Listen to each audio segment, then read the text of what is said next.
Hello, everyone. This is Yahweh. This will be volume 8 of the Secret Yahweh tapes. I want to first of all start by thanking everyone who's made it so far. I realize that if you've gotten this far, unless you've skipped ahead, in which case nothing's going to make sense to you, you've invested a lot of your personal time, and I know that's a value, and that's a sacrifice that you've made to listen to me speak, and I do appreciate it. And I hope that something that I say over these volumes will ring true with your soul and cause you to have a better life in some aspect by our association. Wanted to, before I get to the very end, discuss what happened with the Iranian nuclear facility in Bashir, because it was attacked in a military fashion by a very highly technical computer worm. And I spoke of this with a reporter named Ed Barnes. I think he does a lot of work with the AP, I know, the Associated Press, and gave him permission to, not use my name, but publish the information that he was also collecting from other sources. Mine was kind of a part of it. And what I told him basically was the way that this happened was Sunsi in China had a group of hackers that specialize in disabling, finding out about and disabling potential military threats around the globe. They've been responsible for a lot of the shutdowns and no-fire status in both the U.S. and the former Soviet Union during various stages of testing of their respective ICBMs. And they played kind of a small part in this attack on Iran. It was funded by an Israeli faction, not the Israeli government proper, but a faction within Israel whom a lot of people refer to as the Zionist regime.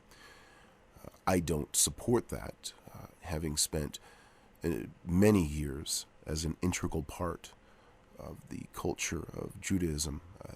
I find it anything anti-Semitic very, very hurtful and offensive to me. But the same goes for any other religion. Right now on the planet, the punching bag is people who are of the faith of Islam. And if you've spent any time in a country that's dominated by Muslims, whether they be Shiite or Sunni, or even the Sufis, who are my personal favorite, for obvious reasons. A very decent, warm, hospitable people who live, for the most part, in peace that is unknown in Western societies.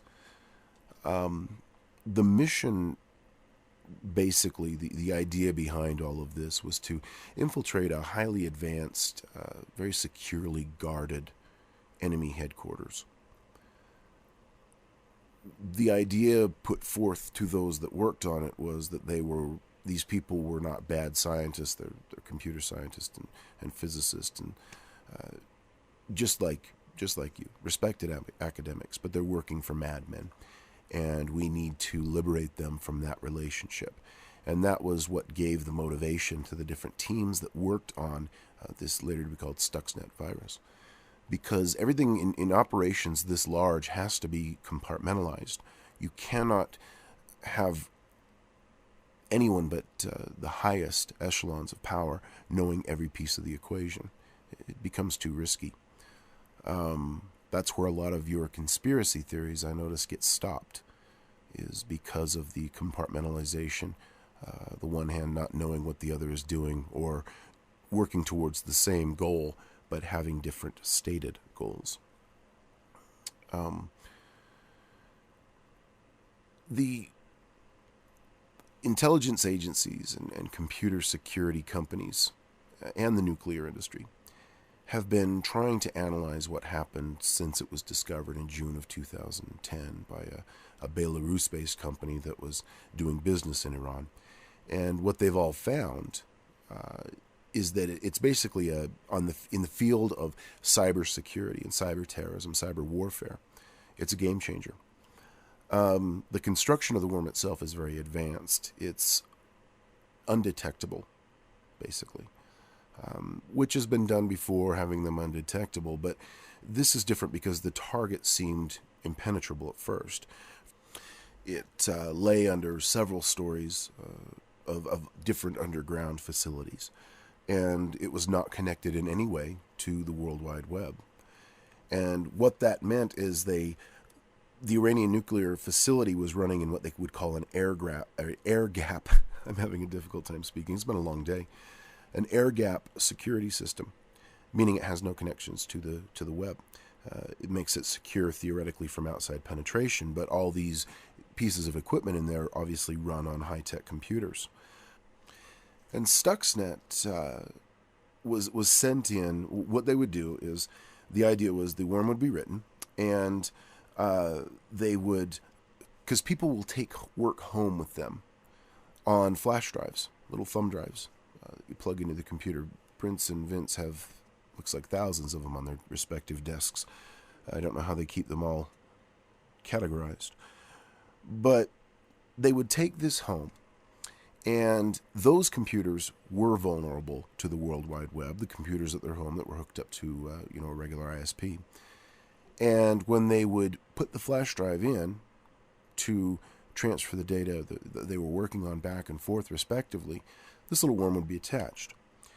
And it spread very fast. In fact, some of the agencies that were studying it, who knew they need to keep it contained, when they would load it onto their systems to take a look at it, it would begin propagating at a very high rate of speed.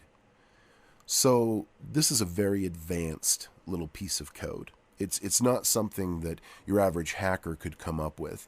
This is kind of the stuff of Hollywood cinema, where you have actual governmental agencies working together in concert with very large corporations to each complete their piece of this puzzle. And it got in okay because it contained what you would call a digital certificate stolen from J Micron. It's a company in an industrial park in Taiwan. When this worm was discovered, it quickly replaced that original digital certificate with a different certificate, also stolen from another company, Realtek, a few doors down in the same industrial park in Taiwan. The code itself contained 4 zero-day elements. I'm not a computers guy. This is kind of what I understand. So you computer people out there will have to forgive me that I speak in layman's terms about a lot of this. But I know zero-day elements are very rare and extremely valuable vulnerabilities in a computer system, and they can only be exploited once. And so they targeted, once they got in, they targeted what they call the frequency converters that ran the centrifuges. To do that, it used specifications from the manufacturers, I should say, to be accurate, of the converters. One was Vakon, a Finnish company, and the other Ferraro Paya, which is an Iranian company. And it surprises people because that Iranian company, Ferraro Paya, was so secret not even the International Atomic Energy Association knew about it. And the worm also knew the control system, I guess you would call it, that ran the centrifuges, that was built by Siemens, the German manufacturer. And so what happened is it basically had these centrifuges running faster than they were supposed to, and then slowing down precipitously, quickly.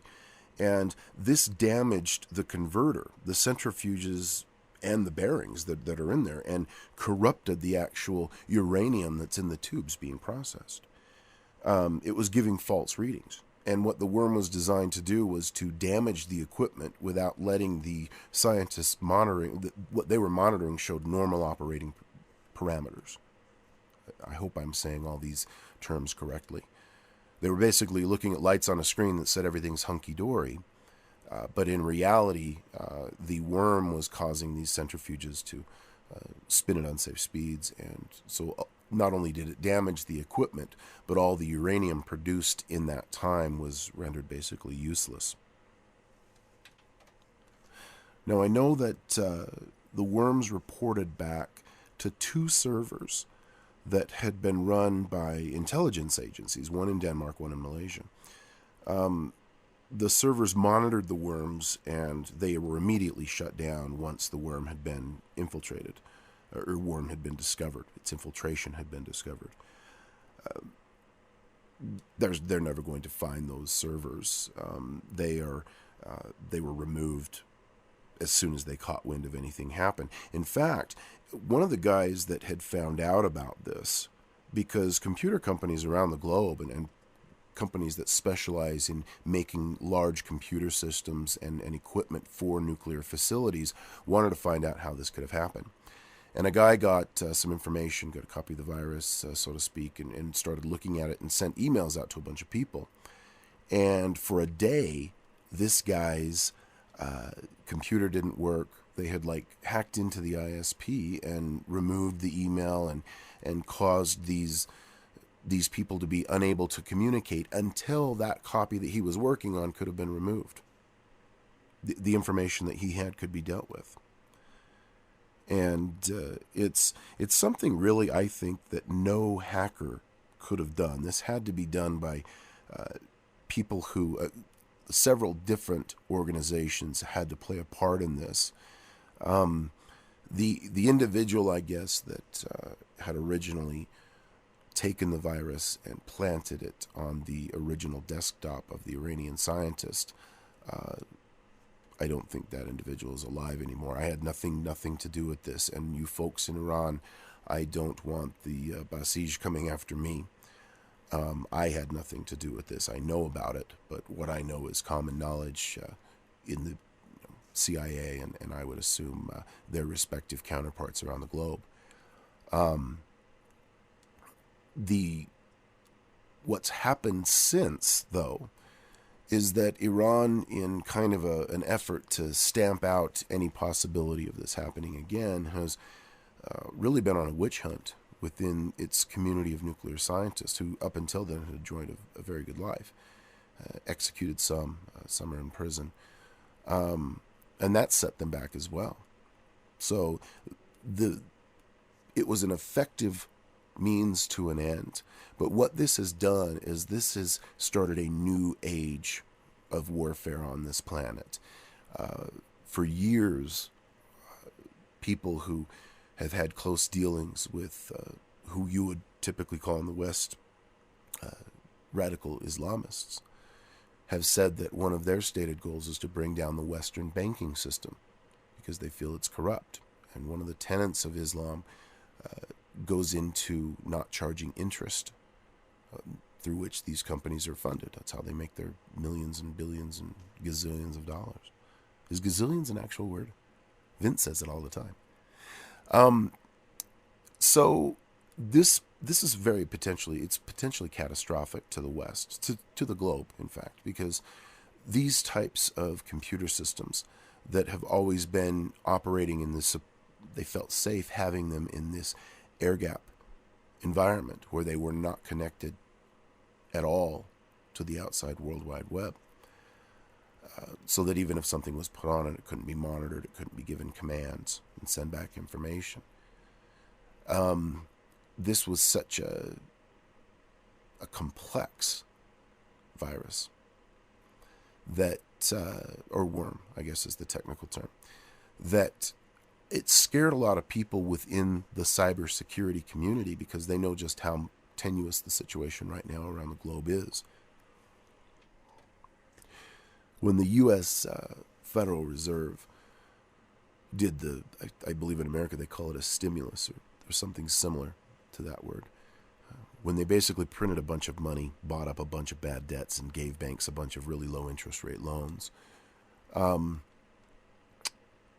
that entire save, if you will, that action was reliant upon computer systems that are very highly advanced and very well secured, moving billions of dollars back and forth in the click of a switch.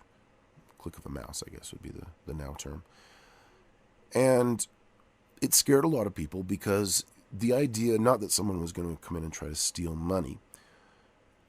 Believe it or not, large thefts of money, in my experience, are not investigated as thoroughly as someone who may knock off the corner store for a bottle of whiskey.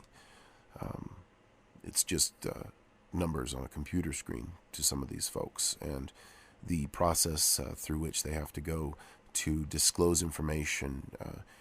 Governments don't like working with each other when it comes to how their money is routed through their country, respectively.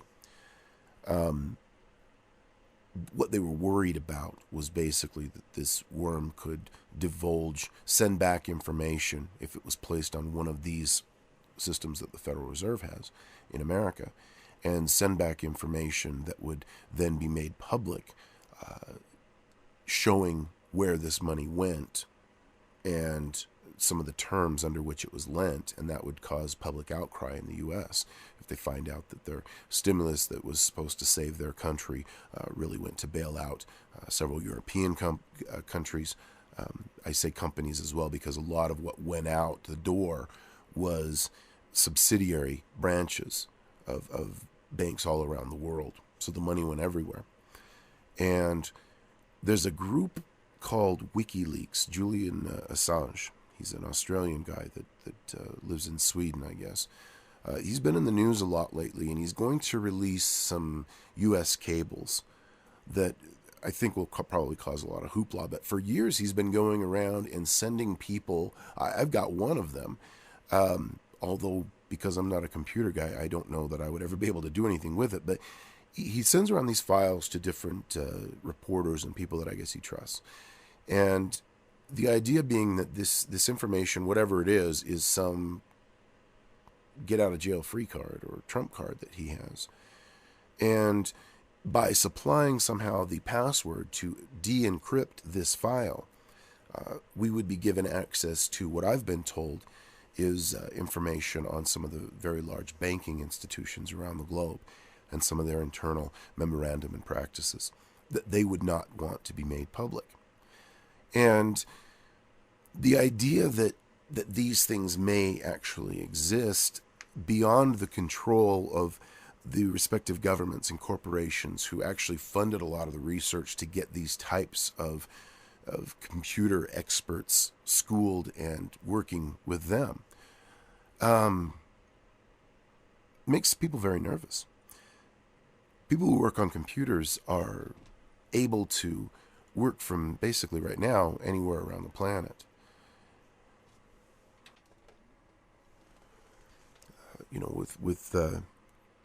Sorry, I had to pause the tape there for a moment. The individuals have changed jobs a lot over the last few years, and it makes the powers that be nervous because they've lost track of several of them.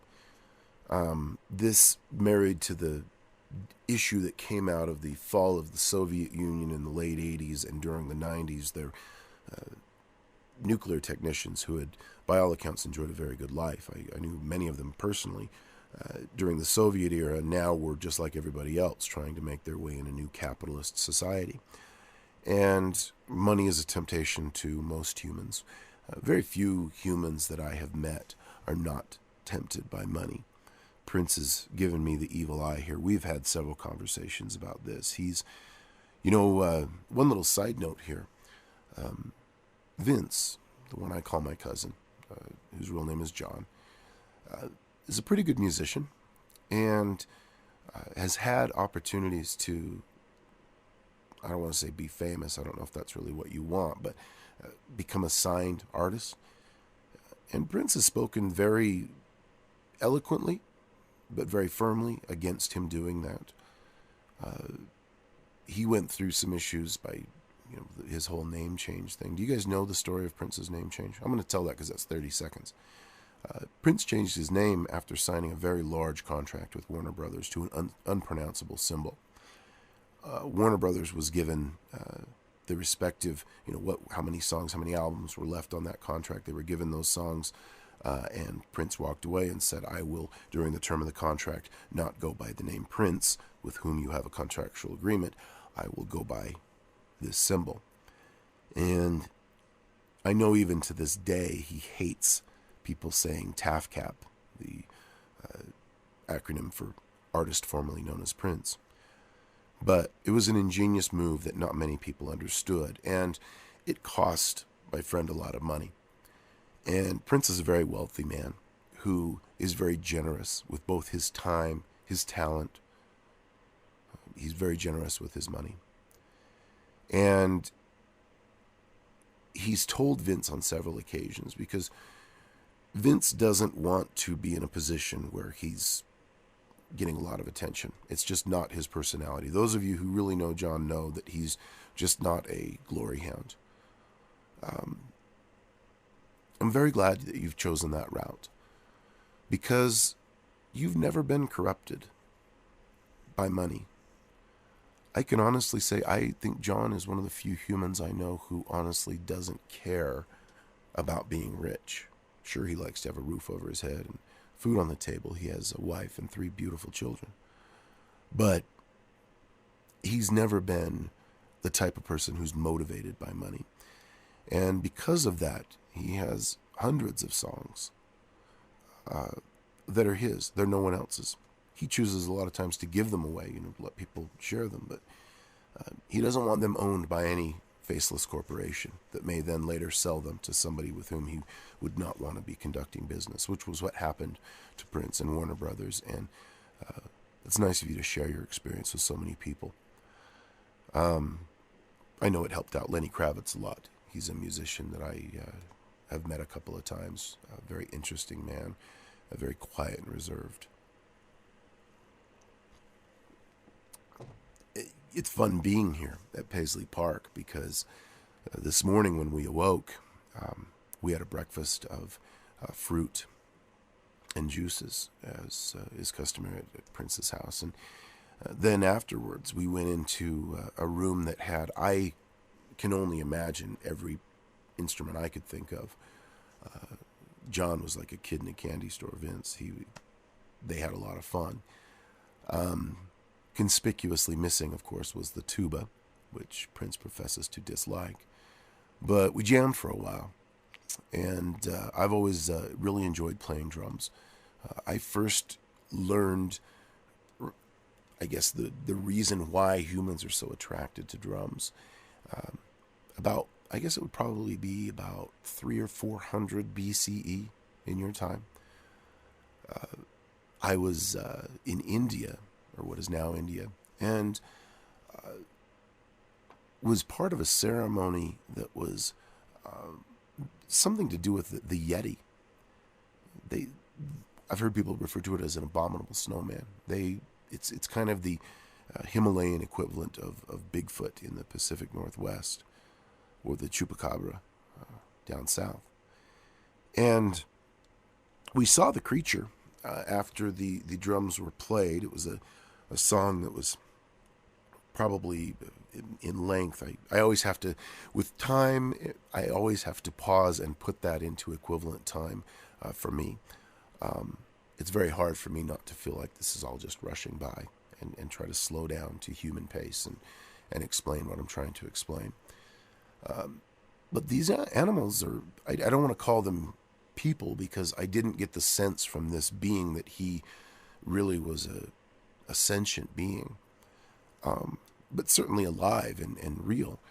But he did have some sort of a language that these people in these Indian foothills knew. And later on, after they'd given him what he'd come down to receive, which was they would call the Yeti down with this drum circle song. The Yeti would come down where they would leave food and small things in kind of a pile at the edge of the village. The Yeti would come and pick these up and leave them in peace. And the idea was that ages ago they had learned that if they just supply food, he won't cause them any trouble. He wants nothing to do with them. He or she, I don't know if it was male or female, animal or being. And drums have always been very interesting to me also, because they are used on every planet in the galaxy. Now, every planet, every culture that I've ever studied has some form of music. Some of it would be things that people on Earth may not think of as traditional music. But years ago, when they call it rap here, started going, people weren't singing, they were speaking in rhyme. Several people said that wasn't music, and of course we all know how popular that's become. My point is that music is music to the person who listens to it for enjoyment. It doesn't matter what it is to anybody else. And there are the same 12 notes throughout the galaxy. There's slightly different frequencies. Everywhere you go, they've assigned slightly different frequencies to what they call, but they're always broken up into 12. And I've always found that fascinating.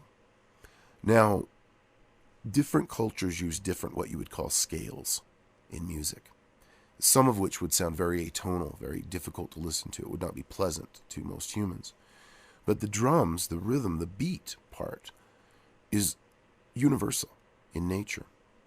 A drum is a drum is a drum. They're made of different things, but their purpose is the same, to carry out some kind of a rhythmic or beat pattern. And playing drums this morning caused me to have a memory of something that I wanted to make sure that I shared on these tapes. And before I do it, I'm going to pause and take a drink of my cherry Kool-Aid. I was spending time near a city that's now known as Christchurch, New Zealand. New Zealand is a cool place for a lot of reasons. Those of you who have been there, there was some movies made about a wizard and battles with monsters that were filmed in New Zealand, I know, a few years ago, that offered a lot of very nice glimpses of some of its various landscapes. New Zealand is one of the most recently settled land masses on Earth. A lot of your scientists have told me they believe that it was probably settled by Eastern Polynesians, maybe 12 to 1300 BCE. And some people think it was more near, 100 BCE. But New Zealand is interesting because there are people on New Zealand who took with them when they arrived culture and legends and lore from their original society. I was never able to pin down anything concrete as to where these stories originated from, as far as connecting them with different stories I'd heard from a different place, thinking maybe those respective people were the ancestors of the relatives of those who immigrated to New Zealand by sea. But it's obvious that it's a culture that has not been in existence for very long. And I say that with respect. I say that because there's a lot of things that over time in cultures become what I always refer to as homogenized. They exchange some of the required aspect of ritual in an exchange that allows them to be more socially comfortable with said ritual. And when cultures are new, like they are in New Zealand, they are typically much more close to the original source of the reasoning, the why behind the what, and what they do in their rituals and cultural practices. And I met with a gentleman who referred to himself as a Kiwi, was the name. He said that he was in his religion, that he was considered a priest, a high priest, and that passed down to him through song were certain, I don't want to say ritual at this point because that's not entirely accurate, histories, stories. And he began to sing and then interpret into, at the time, French, what he was saying. That was the only other language that he spoke, was French, which was unusual in itself for New Zealand, that I found. The songs were very beautiful. They were very informative. They were fascinating. But the part of it that I want to talk to you about, the part of it that I remembered this morning, was that within one of the songs, it talked about a community of people who had been adrift on the ocean for generations. The people who started were no longer part of that community. They had given birth, and those children had grown up and married and given birth and the people who had originally left were no longer on this floating. What it was according to what he told me, if you can imagine a bunch of rafts and canoes and boats and just anything that would float, all tied together in a very large mass. That he used a descriptive term that he pointed to a forest, a wooded area near where we were standing, and used that as an example. And if I were to try to explain that to somebody, I would say that is the size of a field of athletic play, a football pitch, a soccer field. Yeah, thank you guys. And he said that they existed for at least 100 years. They had forgotten about how to actually tell time, because the seasons didn't change. They had kept track of the days, but they had forgotten at what time they were in. And finally they washed ashore. And when they washed ashore, the first thing that many of them looked for in this song was birds, which was unusual to me because birds at sea are relatively common. I've been at sea a lot of my life and have seen all types of birds. But they went to find birds because in the end it was what reminded them most of their journey. Many of them never wished to go back to sea again. But the birds, the calling of the birds, hearing the birds in their sleep as they awoke, hearing the birds in the morning, reminded them that they were still alive. It let them know it was a lifeline to their reality. To know that they were still alive and there was still a world out there, somewhere out there was land. And it was a very interesting story.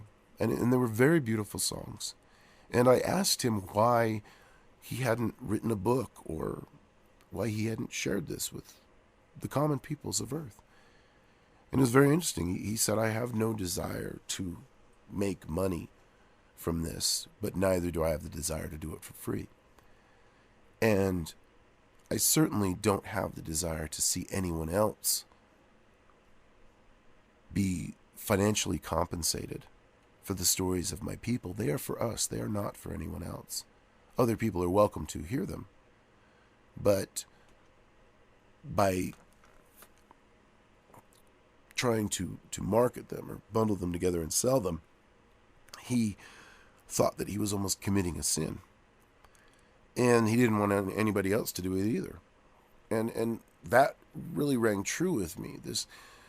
This idea that, am I telling people this because I've told John he can sell them, not for very much, but for enough to cover his costs. He has to make the CDs and archive all this, and he acts as my secretary sometimes with all the correspondence.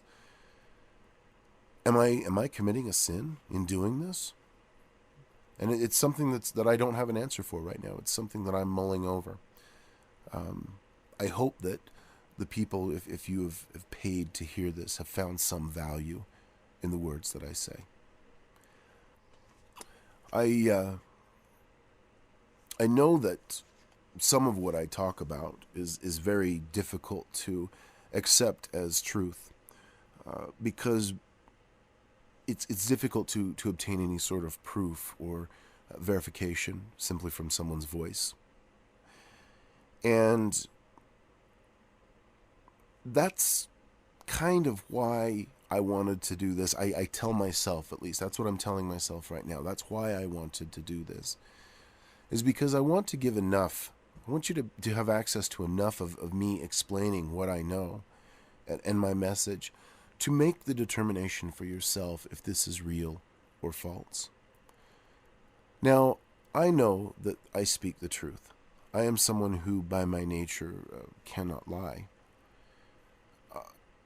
But even John and Prince, both of them have asked me questions that I know that they doubt what I tell them sometimes, and they're too close to me to really tell me exactly that they don't believe it. Some of the things that I talk about for each one of you will be individual things that to others won't matter, won't make sense maybe. But to a certain few of you, some of the things I've spoken of will be proven true in your own personal lives over the next short period of time after listening to these tapes. And that's the kind of proof, that's the kind of verification that I seek for you to have. Jakku, humans. Jakku is a Nibirian word for humans.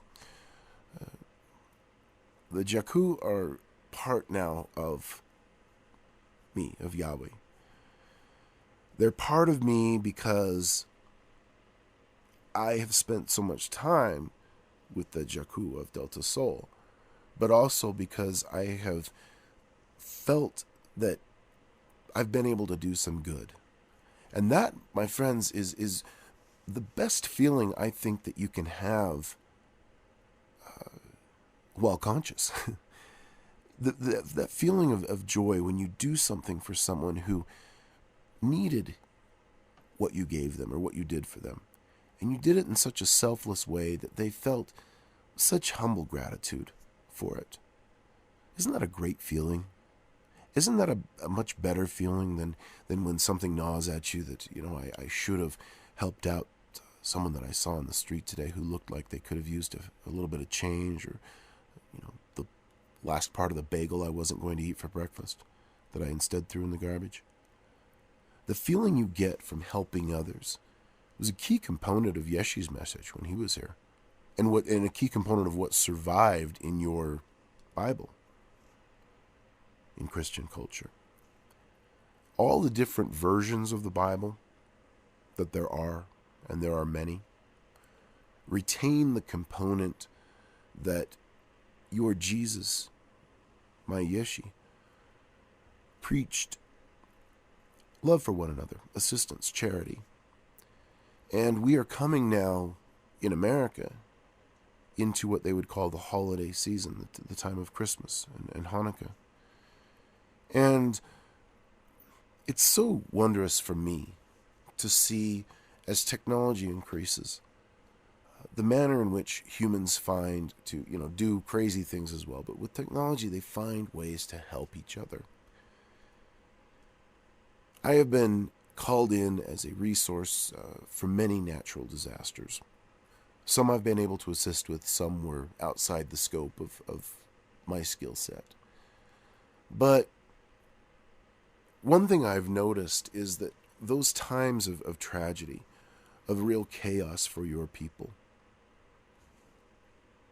the Jakkus stick together in a way that gives me hope for your species, for your human race.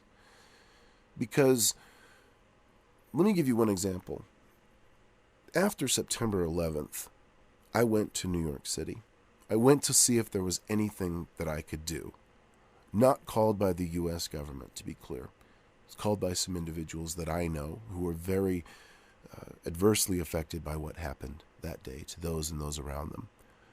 It really shattered that great city's strength for a few hours.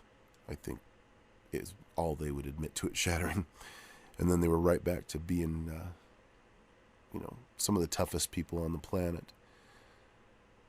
But what I saw while I was there was people who, honestly, many of them were gathered together, congregated because they were looking for loved ones. And the outcome for many of them was that their loved ones were gone. They had passed away. And strangers were hugging strangers. Men were crying in the arms of women who may have reminded them, I thought at the time, perhaps the comfort given to them by their mothers when they were small.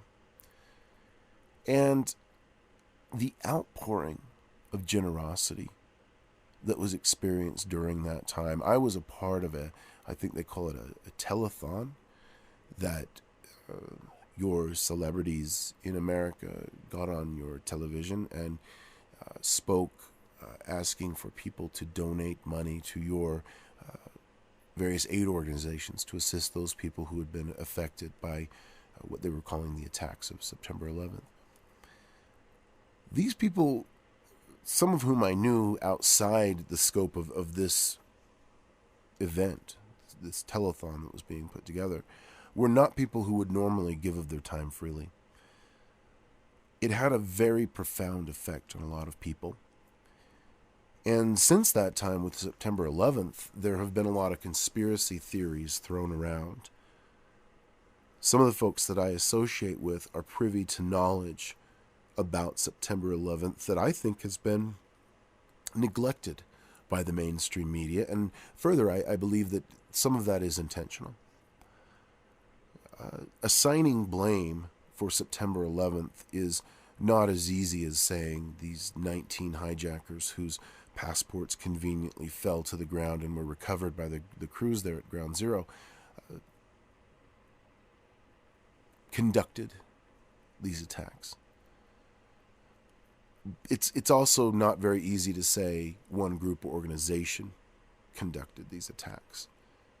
But for the remainder of this tape, I believe, if time allows, I'm going to try to explain what I know about September 11th, because I think it's a key component to getting over that East and West divide. The Judeo-Christian cultures battling against the Muslim cultures around the world. And a lot of this has been fueled by the events that took place in New York City and Washington and Pennsylvania on September 11th, 2001. Now, within the group that is commonly referred to as the powers that be, there is an organization, three organizations that I knew played some part in knowing about this event. One is the Council on Foreign Relations, certain members who, some of whom actually could have done something about it. I will not name names because it's not my purpose to call anyone to account or assign blame for anything.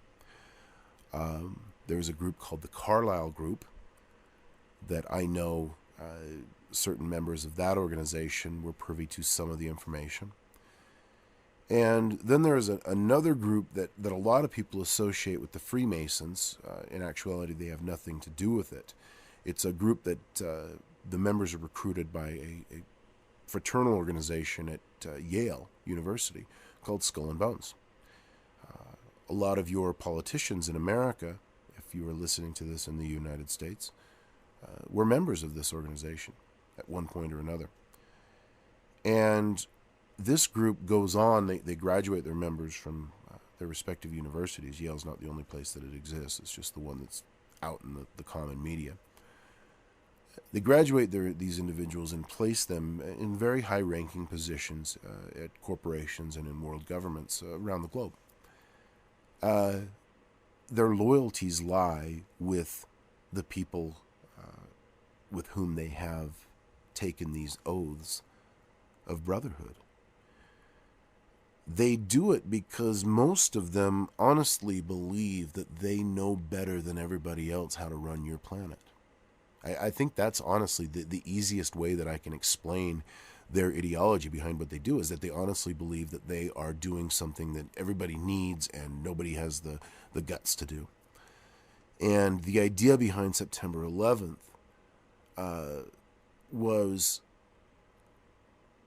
to get people to be okay with these preemptive wars that were going to happen. And to be clear, George W. Bush was and is a very good man. Some of you that I have spoken with over the years have expressed their displeasure for both Presidents Bush as well as Mr. Clinton, President Clinton, his wife Hillary, and various leaders before them. But George W. Bush was an individual who very much believed that he was doing what he fundamentally at a spiritual level, what he thought was right.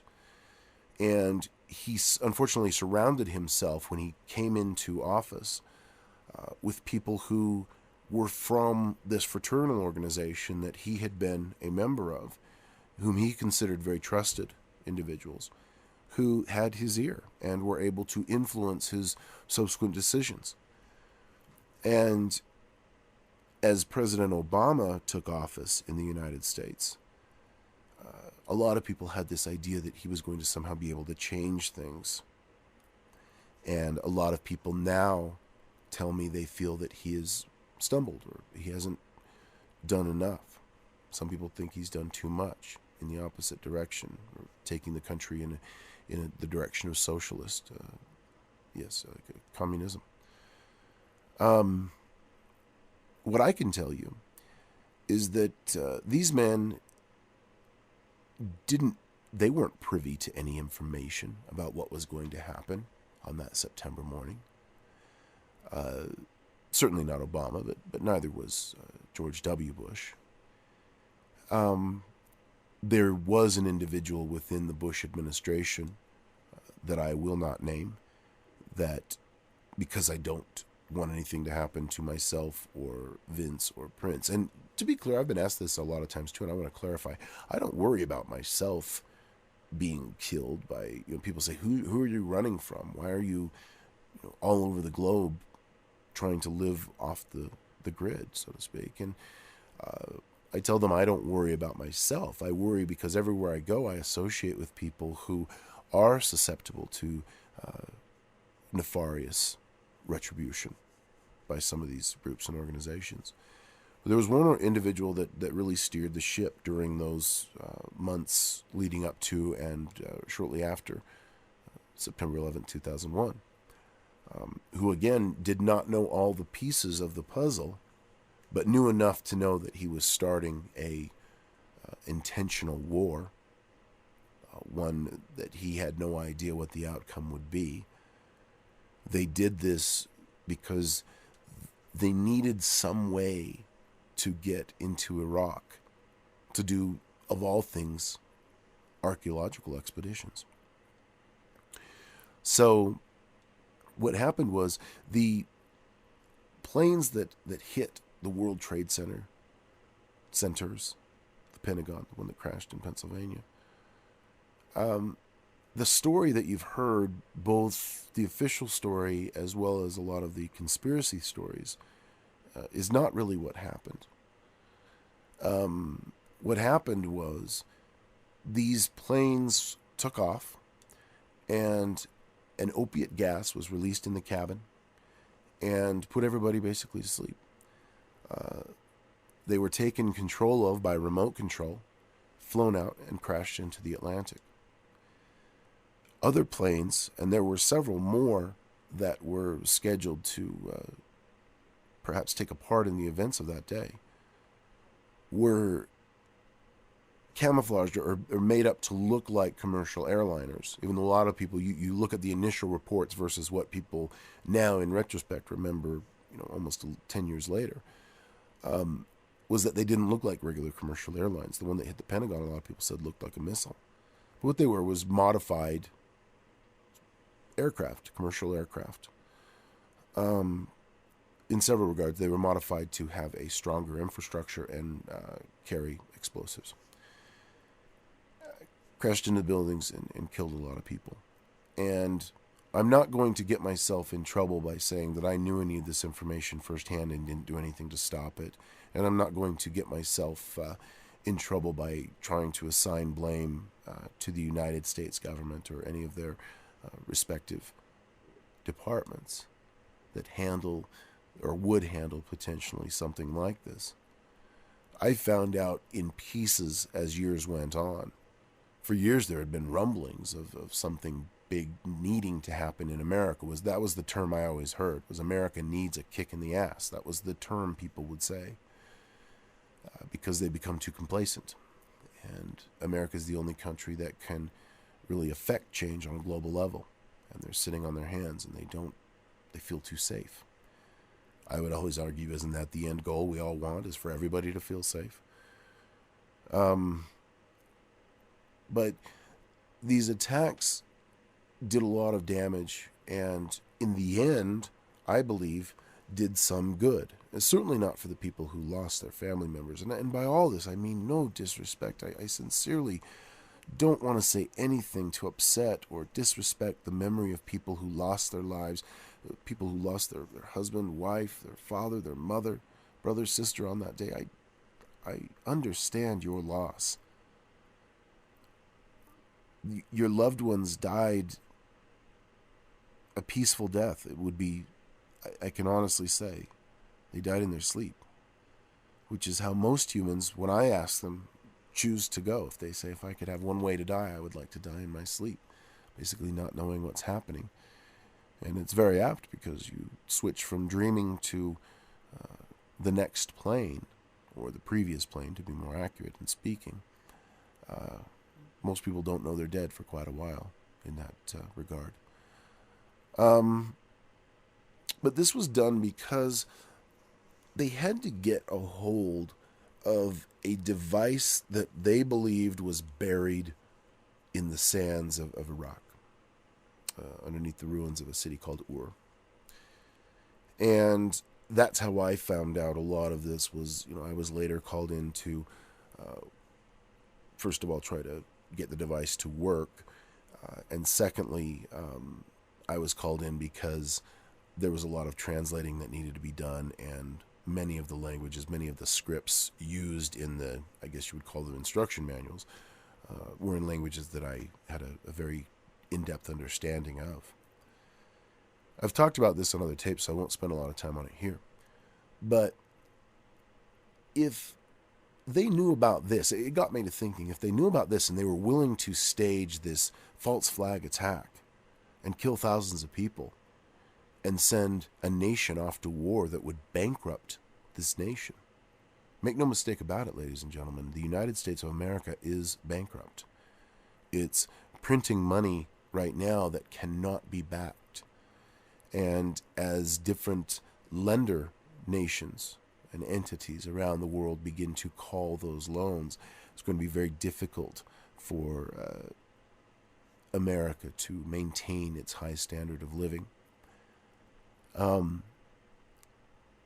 It got to me to thinking, first of all, how many of these devices are there? I was aware of a few. I didn't realize the way they spoke of them. They were at various points all over the globe. And how did these people find out about this? How did these blue bloods, that I call them with some respect, find out about this? And so I started to ask questions. And you have to be very careful when you're asking these types of questions, because the last thing that you want to do when you're someone in my position is let someone who shouldn't know who you are, and they've heard, a lot of the people who are in positions of power on the planet Earth have heard of myself and my team. They certainly have heard of the 7th Emperor of Nibiru. But they don't know who we are. They know that we are someone they've been told to work with by someone else, who was probably told by someone else to tell them to work with us or to trust us, and they're following orders, so to speak. Only we 9 would actually know each other if we were in that presence. And with the exception of 6 of Awa, we're all accounted for, so to speak. And Awa, I'm sure that Emperor 7 knows where Awa is. I'm sure that Awa has kept in contact. If it was something that I needed to be made aware of, if I needed to contact him, I'm sure I would be given the means to do so. But it got me to thinking, how do these people know these secrets? And I found out later that they had come into their possession what we always refer to as the ancient texts of Delta Sol. They were some scrolls, there was some written on papyrus, there was some carved in stone, there was some printed on what you would almost think would look like cotton paper, kind of thick paper. Various languages, various means of archiving these ancient texts, and they were kept at the time when I was in Jerusalem, around the time of King David, when he built his temple, which would have been, I guess, thinking back maybe 700 BCE, in what they called the holiest of holies, or the Holy of Holies, which was an area within the temple that was walled off and only the highest priests could enter. And indeed, many of them never set foot in the holiest of holies. I always say holiest of holies. I know most people call it Holy of Holies, but I've always thought that sounded illogically redundant. It's the holiest of all the holies. But they'd come in possession of some of these ancient texts. Now, when Jerusalem became unstable, the ancient texts were removed before the temple fell, and they were taken to Ur. That was what the legend was. We later found out they were actually taken to what would later be called St. Petersburg in Russia, far away in a city that no one would think to look for them. But these folks had gone to Ur looking for the ancient texts and had found this device. And in some subsequent stream of events, they had been made aware of a couple of other of these devices, and they had come into possession of these ancient texts, or at least some of them. I never saw exactly what they had and what they didn't have, but based on what they knew, it became clear to me over time that they had read and had translated to them, sometimes incorrectly, some of these ancient writings. And the ancient texts of Delta Sol, of Earth, reveal everything that has been known from the age of the third sun forward. Just to kind of rehash, the first age was probably in Earth times 200 to 300,000 Earth years ago. And not a lot is known about this first age of man. But we know that it ended by swollen seas, swollen oceans. That's what's preserved in the record. The second age was destroyed by what they referred to in the text that survived as a snake of fire that snaked across the sky and wreaked havoc on them. The third age was more advanced in respect to their ability to manipulate low frequencies of sound, and that allowed them to build very large structures out of stone. But at that time, the sea level of Earth was much lower, and right now, a lot of these places are underwater. And then the fourth age was where most of these texts survive from. The fourth age had retained some information from the third age of man, the realm of the third sun. It had been retained into the age of the fourth sun and added to in those respective times. So you had basically two different chunks of it. You had some that was very old and some that was newer, still old by Earth standards, but newer in a timeline sense. And they had come into possession of the information from the third age and didn't know how to translate it. They had been able to translate some from the fourth age, and they were missing some key components. And so what I did was, as I always do, I told them a bunch of information that they found useful. They found value in what I was saying, so they would keep me around and let me ask more questions. But I retained a certain key piece of information for myself. And I always try to do that because experience has shown me that once Jakku, humans are sometimes the type of beings who, once they have used you for what you can provide to them, they cast you aside. I don't like being cast aside. I don't like being made irrelevant. It bothers me. Perhaps it's my ego or just the arrogance with which I conduct myself, but I don't like to be marginalized. And to this day, I have not given them several pieces of information that I know they would find highly useful and highly interesting, and I'm not going to talk about them here because they'll probably be the first ones to obtain these tapes when they're put out. But the devices that are around the Earth exist. The third age, they had the sea level was lower, and there at the time existed a continent in the middle of the Atlantic Ocean that later became known as Atlantis. But there was these were connected by land, and they had created in a triangular pattern around the center of the globe. If you can imagine, none of them were on the equator, but if you can imagine, if you took the globe and laid triangles end to end around the equator, what pattern that would create. That's kind of a rough guideline as to where these objects lie. And what they were used for in ancient times was to come into harmony with energies that are present in the galaxy that I don't know if I would even be qualified to explain. An alternative power source that they could somehow harness and use as both a power source for their civilization, communication network. Some say that there was actually physical healing that could take place by being placed in the congruent paths of these respective sound frequencies. Sound is not, I need to take that back, sound is not an accurate explanation. They're waves that would appear on an oscilloscope, almost like sound waves, but they're not actually sound waves. Indeed, human ears are not equipped to hear them. Your dogs hear them, I know, on this planet, but humans don't. Very high frequencies and very low frequencies are very interesting in a lot of respects. But when you get to the very low frequencies and the very high frequencies, they are very dangerous things to play around with. Extremely low frequencies can cause things like earthquakes. They can make people physically sick. Low enough, I would assume they would kill a person. Extremely high frequencies disrupt the manner in which atoms bind with each other to form the material that makes everything on this planet exist.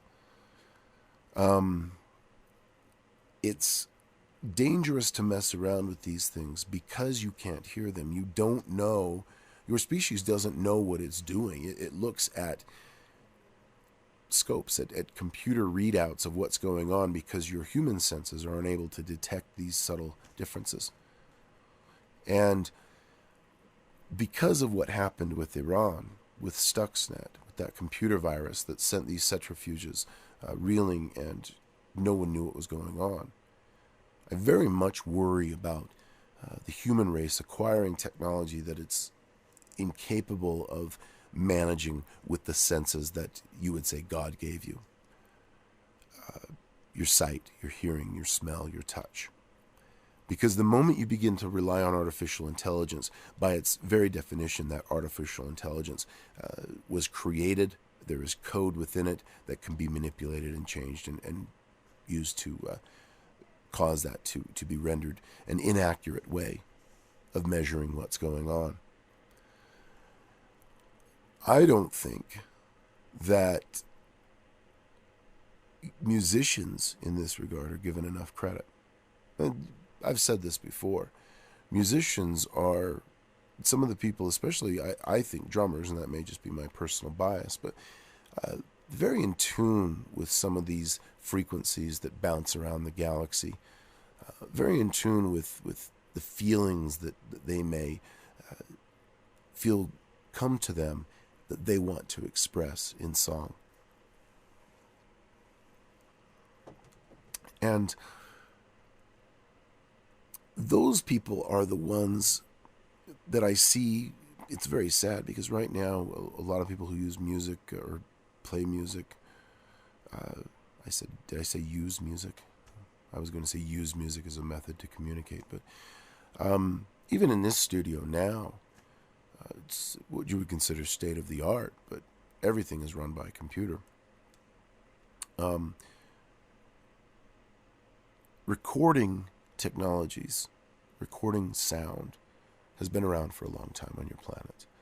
The idea that was given for the first gramophone, vibrating a stylus back and forth in a groove and then projecting that through a cone-shaped structure to amplify the sound.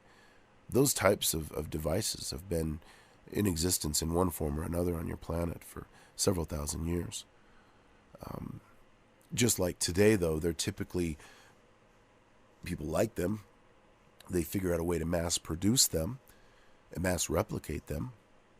And because they're figuring out a way to do it quickly, they're not really concerned with how long this is going to last. I know Prince has a room here that he always calls the vault, that is it looks like a vault.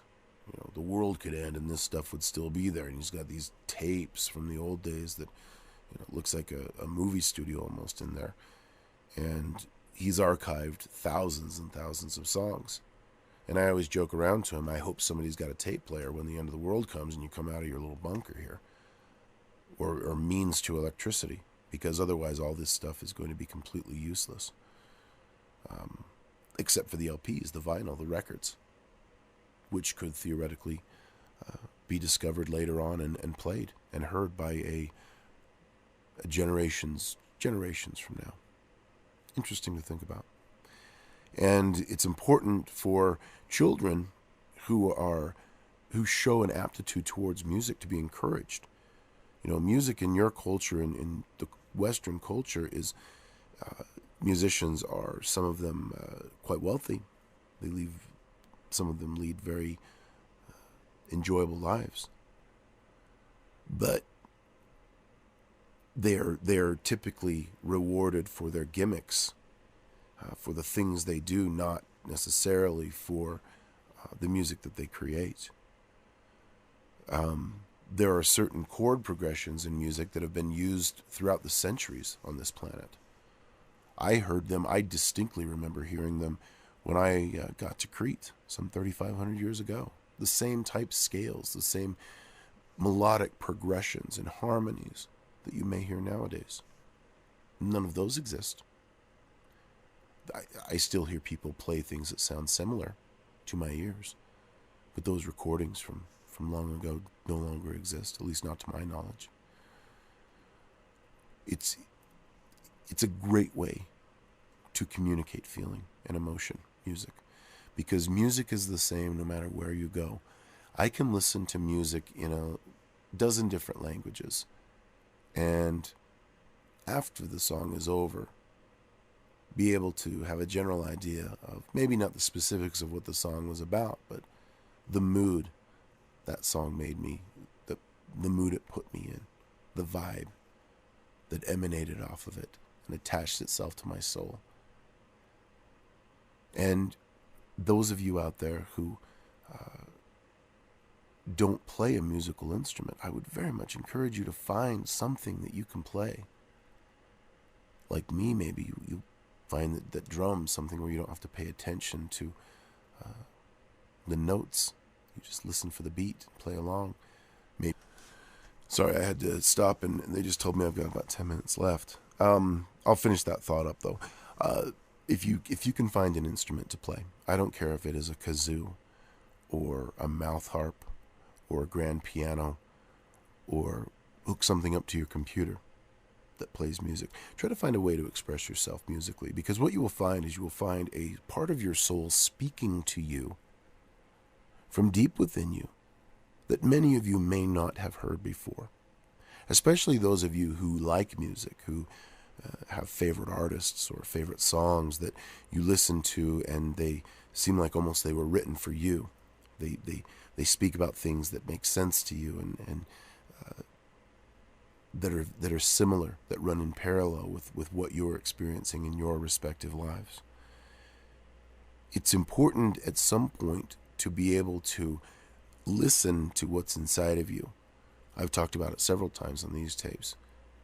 Calming your inner self and going deep within your soul to the one that talks to you when you talk to yourself, to that voice inside your head. Go behind that voice, and what will you find? You may find information or something trying to communicate in a way that you don't understand, because it may not speak in a language that your conscious mind is familiar with. But music is universal.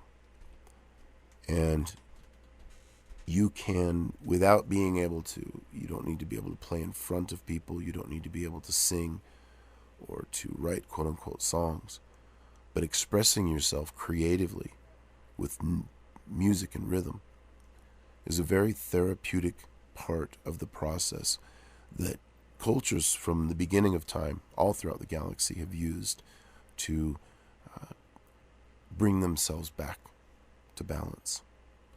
And that's what I'm all about. As I end this this 8th volume, and know that I've only got a little over an hour to talk to you after this. This is something that I find very important, that I want to make sure and stress, because it will bring great joy. It will bring great understanding to many of you. And those of you who are already musicians, or who play an instrument, or who sing, or who like to beat on things as a quote-unquote drummer, percussionist. In your times of trouble, when you're looking for answers, when you're looking for someone to tell you what to do next, fall back inside yourself and listen to the sounds you hear emanating from your own soul. They may be able to help you. Perhaps not, but they certainly won't hurt you. And for many of you, they will unlock key components to the questions that have been bugging you, nagging at you your whole lives. Who are you? Where did you come from? What's your purpose in life? Is there anything after death? Is there anything before this life? Does God exist? Do I exist? I could go on until we run out of tape, which I guess now in the age of digital recording is not really a possibility. But my point is that this is one of those things to which there is no roadmap. It's like if you look at a sunset and try to describe it to somebody. Well, it was gorgeous. There was clouds, all these different hues of colors. If you're standing right next to me and you see the sunset, and we both try to explain it to someone later, we're both going to talk about how beautiful and gorgeous it was. But we will describe it differently. We'll use different words, different adjectives, different things that matter to us, that relate it somehow with our conscious minds and allow us to relay this thing of beauty that we want to share. Think of music like that.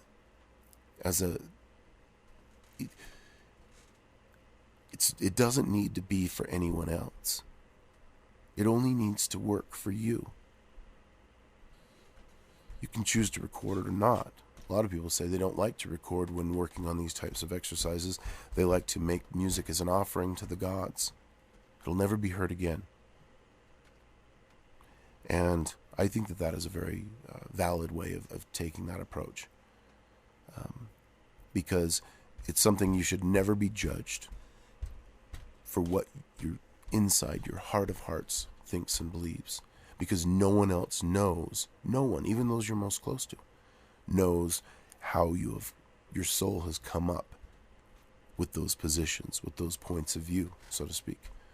What collective experiences you've gone through to create the person you are today is not the same as anyone else, anyone who ever has lived or whoever will live on any planet.